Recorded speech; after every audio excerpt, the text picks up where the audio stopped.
Pinaka sir, आपका take इस पर, एक शॉर्ट रिएक्शन इस पर मैं आपसे चाहूंगी। ये पॉसिबल क्यों नहीं हो पाएगा? अगर विनोद सर इसी लिहाज से ये बता रहे हैं कि गवर्न करने को लेकर कभी कुछ संभव हो भी नहीं पाएगा, क्या कोई डायलॉग भी मुमकिन नहीं है? डायलॉग तो नहीं हो रहा है। जिस जिस जिस डायलॉग और जिस पे भारत हमेशा कहता रहा है कि आप लोग डायलॉग पे आइए, पर देखिए ये तो प्रॉक्सी वॉर है। वहां यूएसए नेटो लगे हुए हैं, हथियार भेजने में, इकोनॉमिक एड दे रहे हैं, और यूक्रेन को बोला हुआ है कि आप लड़ते जाओ, बढ़ते जाओ और लड़ते जाओ। यही हो रहा है ना, क्योंकि ये जियोपॉलिटिकल गेम बन गया है, एक जियोपॉलिटिकल गेम है, प्रॉक्सी वॉर चल रहा है।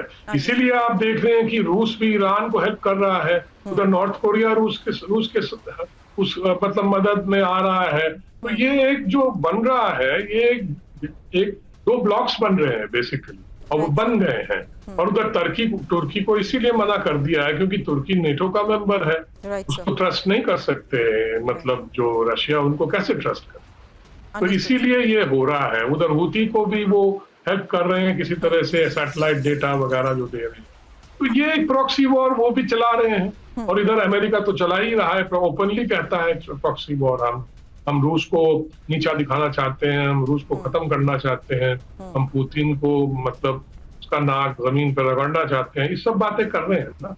तो इस तरह से क्लियर है कि ये चलता रहेगा, क्योंकि अब तो खबर इस बीच ये भी आ गई है, और युद्ध के बीच ये यूक्रेनी फिल्म द लिविंग फोर्स को लेकर खबर है, जहां यूक्रेन की आर्मी एविएशन पर यह फिल्म बनाई गई है और रूस पर फ्लैश छोड़ते हेलीकॉप्टर का ये सीन।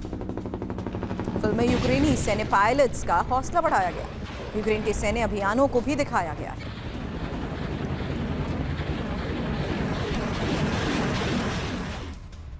रूस के साथ को लेकर आज लगातार एक्सपर्ट्स बात भी कर रहे हैं, और जंग में अब ईरान का साथ रूस देगा, ये खबर आ गई। और क्रेमलिन के प्रवक्ता दिमित्री पेस्कोव का ये दावा, रूस ईरान का साथ कभी नहीं छोड़ेगा। रूस ईरान का सबसे करीबी सहयोगी है, और ईरान पर इजरायली हमले की आशंका को देखते हुए यह खबर भी बड़ी है। रूसी मदद के ऐलान के बाद खमेनेई की इजरायल को वार्निंग। एक और खबर है जहां इजरायल को खमेनेई की ये बड़ी धमकी मानी जा रही है, और लेबनान में हमलों को लेकर ये चेतावनी दी गई है। हिजबुल्लाह को लेबनान का रक्षक बताया। इजरायल के साथ मजबूती से हिजबुल्लाह लड़ रहा है, और लेबनान को खत्म करने की कोशिश में इजरायल है।